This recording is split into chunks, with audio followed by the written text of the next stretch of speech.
আসসালামু আলাইকুম ভিউয়ার্স, কেমন আছেন সবাই? আশা করছি সবাই ভালো আছেন। আসলে আমরা আজকে যাচ্ছি একটা নদীর পাড়ে। আকাশটা মেঘাচ্ছন্ন, বৃষ্টি আকাশে মেঘ আছে, তো ঠান্ডা লাগতেছে, ভাবলাম নদীর পাড়ে যাই। ওয়েদারটা অনেক সুন্দর, অনেক সুন্দর। এই বৃষ্টি আসতে আসতে এরকম একটা আগ মুহূর্ত, প্রকৃতি উপভোগ করতে যাচ্ছি আমরা তিনজনে। তো সব মিলিয়ে যাচ্ছি। আর সাথে একটু ভিডিও শট দিব, ভিডিওতে যাচ্ছি, ভাবলাম শেয়ার করি আপনাদের সাথে। এই যে দেখেন ভিউয়ার্স, অসাধারণ একটা ভিউ। এত সুন্দর জায়গা, কত সুন্দর রাস্তা, দেখেন পরিবেশটা অসাধারণ।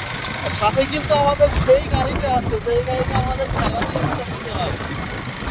আর সেই বাইকটা কিন্তু আমাদের সাথেই আছে। এই জায়গার ভিউটা দেখেন কত সুন্দর। দুই পাশে সবুজ গাছ, মাঝখান দিয়ে রাস্তা, মানে অসাধারণ।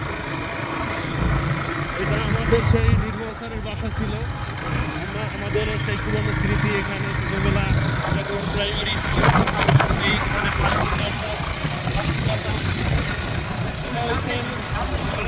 সুলেনকে বাড়ি, সুলেনকে এখন এলাকায় নাই, চাকরি করে, বিয়ে করবে এই উদ্দেশ্যে সে এখন টাকা কামাচ্ছে। এলাম এখন শান্তার খোঁজে আছে বর্তমানে। সামনে ভিউটা দেখাও, কত সুন্দর। আমরা আমরা আসলে এত সুন্দর প্রকৃতি কখনো দেখি নাই। যদি